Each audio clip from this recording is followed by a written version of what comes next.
Zagor Nova Série, número 4.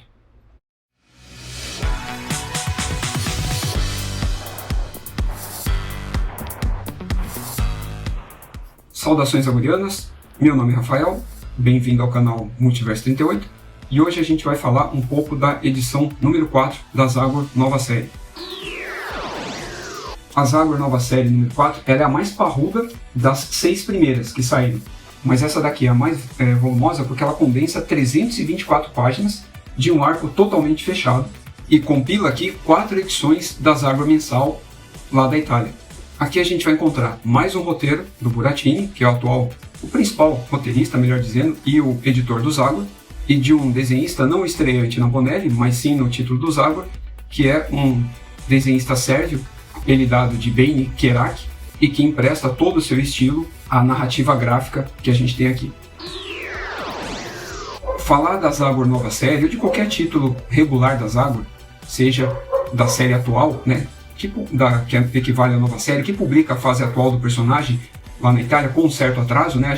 Com essa edição a gente entra aqui no ano de 2019 lá da Itália, e a Zagor Classic, que publica as histórias, né, do início lá do personagem, que começou ali nos anos 60. Esse é um tipo de publicação que ele é bem difícil de indicar porque ele atende a um público mais específico. Algumas publicações, por exemplo, podem ser indicadas para qualquer pessoa, outras já não.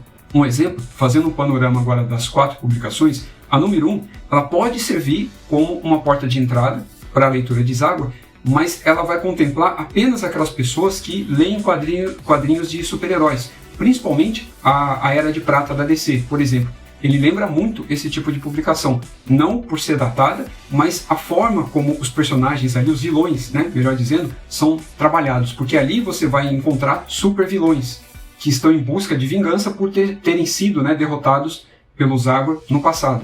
E aquele desenho também é uma ótima porta de entrada, porque realmente parece que você está lendo uma HQ de super-herói ali, só que em preto e branco. Só que a indicação, ela para por aí. Quem não pertence a esse nicho, heróis, dificilmente vai gostar do que vai encontrar ali. Já a número 2, eu acho a indicação dela complicada, porque ela não teria nenhum público específico e também não serviria, né, a qualquer pessoa. De todas as publicações, essa eu acho a mais complicada em termos de roteiro mesmo e até de arte, dependendo do gosto, é claro. A número 2, ela flerta mais com o terror em relação à primeira, só que a qualidade das histórias ali encontradas, elas deixam muito a desejar. Ambas começam bem, mas digamos que o roteirista não parecia que estava muito inspirado ou não possuía muita habilidade, pelo menos naquele momento. Então, de todas, essa é a que eu recomendo para ninguém começar por ela e, se for o caso, se você não se importar em ficar com buracos na coleção, você pode até pular. Ou, né, como no meu caso, eu não pularia, mas eu recomendo que você leia outras coisas de Zagor antes para depois ler aquela, porque assim eu acredito que o impacto negativo, né, ele vai ser melhor. Já número 3, considerando aqui até a 4, né, eu não vou dar spoiler das edições 5 e 6 nesse vídeo, podem ficar tranquilos. Ela é a melhor até agora, de longe. Não é a mais parruda, mas a história que a gente tem ali é espetacular.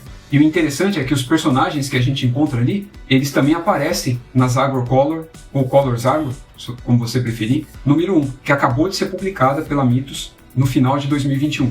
Só isso já é uma referência boa para primeiros leitores, ou para quem deseja, né, se aventurar nesse tipo de publicação. Você vai encontrar ali uma correspondência entre os dois títulos, apesar de serem, né, séries diferentes, mas que ambas trabalham com o mesmo Zagor e o mesmo universo. Na número 3 você vai encontrar uma história de terror que explora muito mais essa abordagem mística, né, do personagem. Toda a parte surreal, toda a parte urge, né, desse western bizarro que é o que o Zagor representa.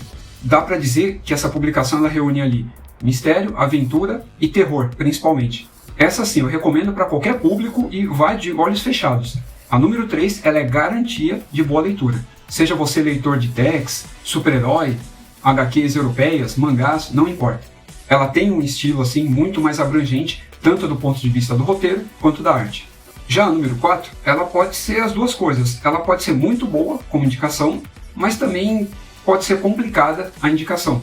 Ela, da 1 a 4, né, ela é a segunda melhor. Ele é o mais parrudo, né, então ele condensa aí um número maior de edições. E por consequência ele também vai ser o mais caro até o momento, sem considerar aí, né, os aumentos de preços e tal. Só que o tipo de história que a gente tem aqui, ele é completamente diferente, tá, do que a gente vai ver nas outras edições, mas ele também é comum dentro do universo do Zagor, porque o estilo do Zagor, ele não tem um estilo próprio, ele procura percorrer todos os estilos. Por isso que, para muitos leitores, ele acaba sendo um personagem assim, ame ou odeio, né? Ame ou deixe. Em um mês, o leitor vai encontrar uma HQ, né? Uma leitura extremamente impressionante e prazerosa, e outra já não, logo no mês seguinte, apesar dessa publicação ser bimestral. Mas vocês entenderam onde eu estou querendo chegar. Ela vai, por exemplo, agradar bastante aos leitores de Martin Mister, por exemplo, porque você tem toda uma investigação, toda uma abordagem histórica e arqueológica dentro aqui da história. Tanto que, para quem é historiador ou formado em filosofia, por exemplo, você vai encontrar aqui um terreno totalmente conhecido, porque ele vai te apresentar uma série de informações que datam ali da Grécia Antiga, passando pela Roma Antiga, até chegar à Idade Média e, por fim, o século XIX, que é onde se passam as histórias do Zagor. E o interessante é que ela tem uma abordagem aqui bastante acadêmica, então ela também vai agradar esse tipo de público, porque ela traz muita informação.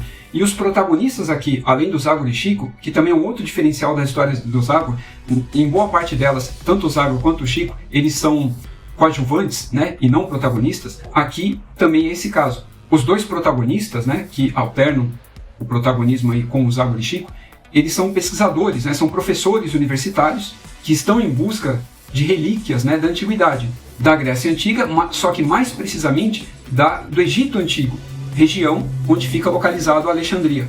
A história, ela aborda aquela mística, mas que realmente aconteceu, né, não é algo inventado ou uma mera ficção, de que dentro da biblioteca de Alexandria você tinha praticamente tudo aquilo que foi escrito e compilado pelo Ocidente até aquele momento. Depois, essa biblioteca ela foi queimada e tudo que existia nela se perdeu. Portanto, tudo que a gente tem relacionado a isso, a essas obras lá, são relatos de pessoas daquela época que foram passando para as futuras gerações, incluindo aí obras, né, de pensadores como Platão, Aristóteles e outros. Então, o interessante aqui é que parece que você está lendo uma história nos moldes de O Nome da Rosa, onde os personagens aqui, eles tentam encontrar papiros que até então haviam sido copiados, né, dos originais presentes na biblioteca e que foram levados, né, tirados de lá por meio de embarcações que naufragaram na América. Então a história ela gira em torno dessa busca. Só que no meio disso, né, o que está por trás ou entremeado dentro desse plot principal é uma história cheia de conspirações. Você tem aqui uma vilã com muita personalidade, uma vilã que ao mesmo tempo ela tem um engajamento tanto do ponto de vista acadêmico, mas pessoal também, e também por uma questão de gênero, né? Além de tudo isso que eu mencionei, ela também está ali para provar de que as mulheres, assim como os homens, também são capazes de realizarem descobertas científicas ou de qualquer natureza. E também um outro spoiler que eu vou dar aqui é que ela tem um desfecho dramático, o que é um pouco comum dentro das histórias do Zagor. Grande parte delas não tem um final feliz. Então, essa é uma parte. Se você, por exemplo, é um leitor de Martin Mister, de Julia, talvez, de livros de mistério e arqueologia, então essa HQ ela é para você. E muita aventura é o que você vai encontrar aqui.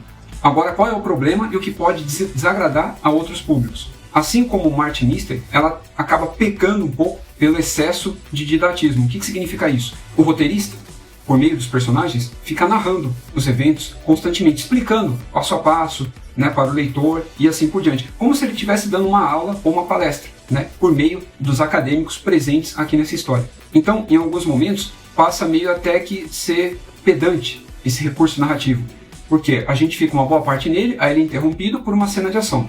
Aí, naquele momento em que os personagens conseguem dar uma parada para tomar um fôlego, aí esse tipo de narrativa ele recomeça e tudo vai sendo contado e assim por diante. A informação ela é muito válida, porque ela realmente é real, né? Tem um fundamento aí científico, e histórico e acadêmico por consequência. Mas para quem já conhece, né, ou já possui essas informações, então pode se tornar algo um pouco cansativo. A parte da ação e da aventura, ela está lá, presente, né, em boa parte da história, em quase metade da publicação. Então isso vai agradar, né, aos leitores e tal de Zagor, ou até para quem está tentando se aventurar pela primeira vez. Só que alguns momentos, né, em que o roteirista coloca o personagem, ele depois tem que tentar sair dessa enrascada, só que para isso a saída, né, acaba sendo um pouco forçada. E para tentar mascarar um pouco isso, aí, né, o narrador ele tenta justificar, né, o porquê que aquilo aconteceu e assim por diante. Então, aqueles que são um pouco exigentes, né, com essa questão da narrativa, eu não estou me referindo aqui a furos de roteiro, mas passagens assim, ou explicações um pouco forçadas, né, o uso do recurso Ex Machina aqui, bastante, pelo menos umas 3, 4 vezes, que eu me lembre aqui. Então, isso pode incomodar. Então, fica aí o aviso, tá? É um tipo de história, assim, interessante, uma baita de uma aventura, né, com mais de 300 páginas, mas que pode cansar bastante alguns e agradar muito a outros. Aí vai depender muito do perfil de leitor. É por isso que eu disse no começo em que é difícil você indicar o Zagor para um determinado público, justamente porque esse tipo de publicação ela trabalha com todos os estilos ao mesmo tempo. Fora que a gente tem aqui a presença do Edgar Allan Poe, o que vai parecer para alguns que a gente está até lendo o Mágico Vento. Só que aqui trata-se do Allan Poe original mesmo, e não um personagem que tem esse apelido. Aquele é um agente secreto que trabalha para o governo britânico. E o interessante é que aqui no começo mesmo, esse agente ele narra o percurso do Zagor, que ele serve justamente para introduzir novos leitores de todo tipo de aventura pela qual o personagem já passou, pelo menos aí nos últimos anos, e algumas passagens clássicas também. Só que todo esse começo da trama acaba ficando meio perdida com a presença, né, dessas pessoas, desse agente, representado aí pelo personagem histórico, principalmente para quem não tem familiaridade nenhuma, né, com as publicações do Zagor. Então eu achei que merecia uma explicação maior, pelo menos no final da história, porque eu acredito que novos leitores eles não entenderão esse começo da história e o pra quê desse prólogo, melhor dizendo, porque tudo isso que eu acabei de mostrar aqui é o prólogo da história. A história em si, ela começa aqui, nessa página, com um tipo de arte, né, desse desenhista sérvio, bem limpa, em que em vez de a gente ver, como de costume, né, a floresta de Darkwood ou qualquer outro tipo de região pantanosa, a gente tem aqui um deserto, quase que uma pradaria, como a gente costuma ver, né, nas histórias do Tex, e é um tipo de arte que é muito mais comum dentro das histórias do Tex do que da do próprio Zagor. Por isso o leitor texiano ele vai estar bastante familiarizado, né, com o que ele vai encontrar aqui, pelo menos do ponto de vista artístico. O artista ele é bastante habilidoso na composição de cenários, as sombras e também das cenas de ação. Ele consegue alternar entre estilos, né, mais claro, mais limpo, de um mais sombreado e escuro.